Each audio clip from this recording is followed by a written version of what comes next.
Hello everyone, and welcome back, welcome back. Today we'll be talking about JavaScript functions, and in this particular case it's a function declaration, but we will be later on in the actual series is covering a number of different ways to create functions.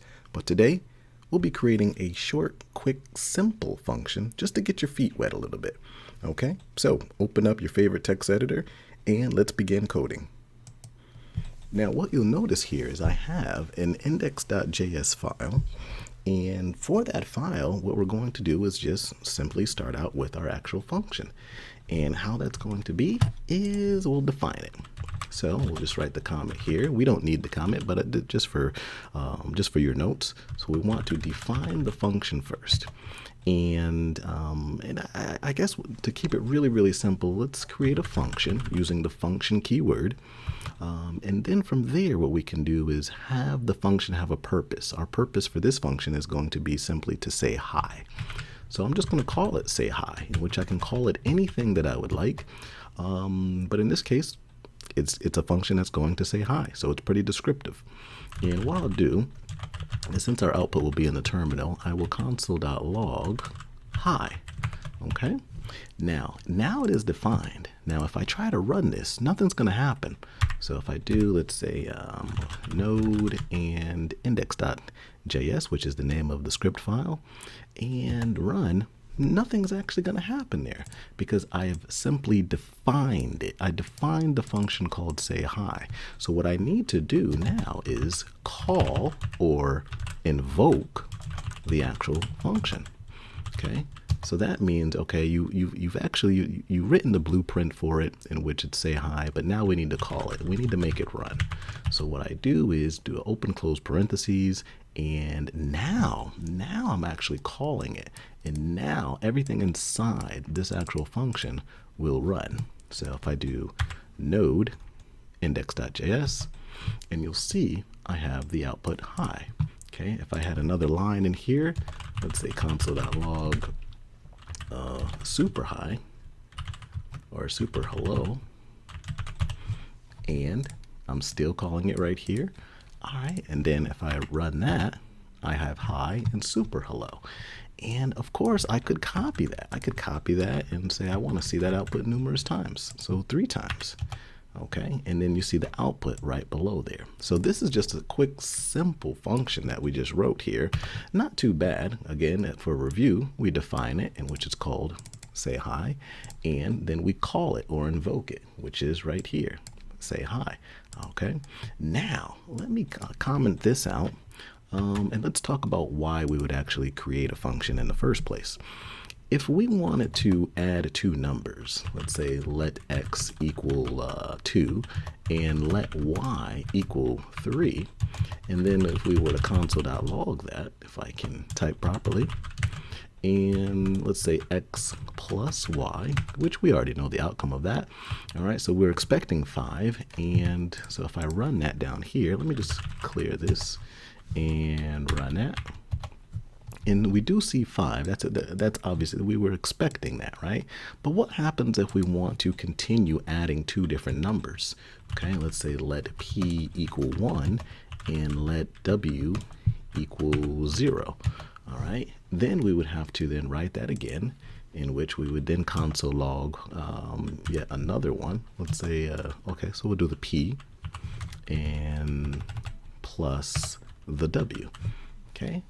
And now we'll run that, and of course 1 plus 0, which is the p plus the w, it also equals 1. But as you can see on line 10 and 11 and 13 and 14, we're starting to just duplicate some variables that look different, but really what we're only trying to do is just simply add 2 numbers. So in this case, I'd get rid of this because we'd have to keep doing that, right? So, and actually we'll just delete it. All right. Erase it out of our mind. We don't ever want to see that again. Okay, and we'll get rid of this log here, and we'll create a function that will have a purpose, and its purpose will be define. Well, let's define the function, and again, you don't have to write these, but it's just mainly for your notes. And we're going to define a function with 2 parameters. Okay, and that's just going to be some variables that are going to be, helping us work this magic. And if I can actually take a look here, I might even be able to, let's see if I have an actual, here we go. If I can slide this bad boy in here, if I can, there we go. All right, so here I'm going to try to define the function. The function's going to have two parameters. And what you can see here is I'm going to call it adding to num, okay? And or maybe adding two numbers, but take a look here. The first parameter is going to be right here, this red one, okay? And then it's going to have another parameter, which is called second num. All right, and then what we're going to do is we're going to call or invoke that function with two arguments. So when we call the function, as you can see right here, the last line, it's adding to num, okay? And we are calling it with the number 5 and the number 2. So when we call the function, the actual variables or values that we're using are arguments, and when we are defining the function, inside the parentheses, those are parameters. And yes, you'll be able to use those interchangeably, but technically when you define the function, you have parameters inside, and when you call or invoke the function, you have arguments inside. So let's get rid of that, and let's actually do that. So let's define the function, and we're going to say function adding two numbers. Just kind of sounds a little better. All right, and I want the first num and second num as the actual parameters, and it'll make sense once we finish writing the actual function and calling it. And what we want to do is we want to console.log just the addition of those numbers. So it's first num plus the second num.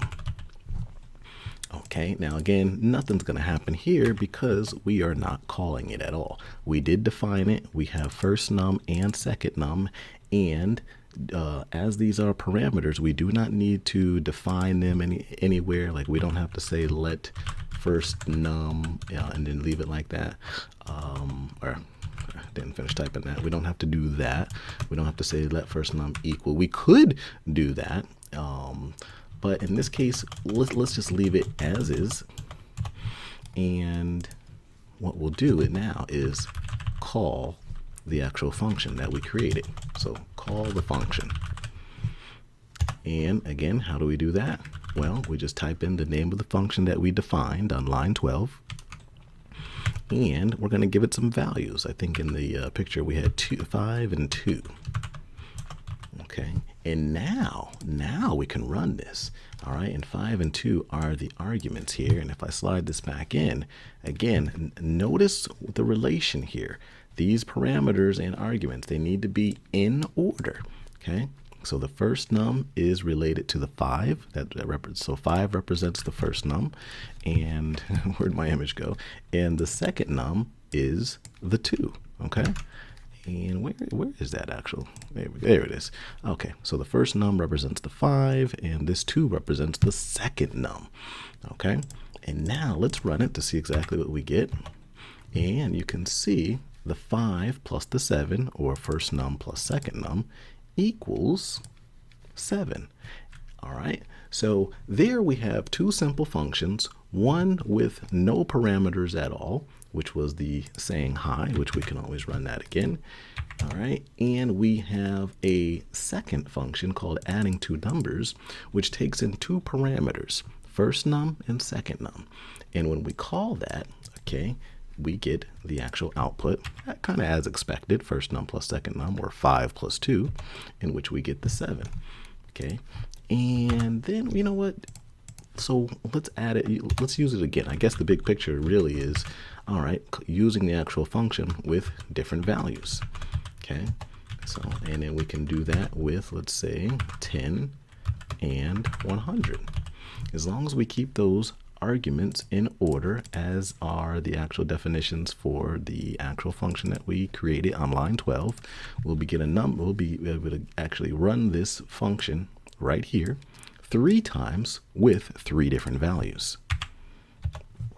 And so now we get the 5 plus the 2, which is 7, the 2 plus the 2, which is the 4, and the last output is 110, which is the 10 plus the 100.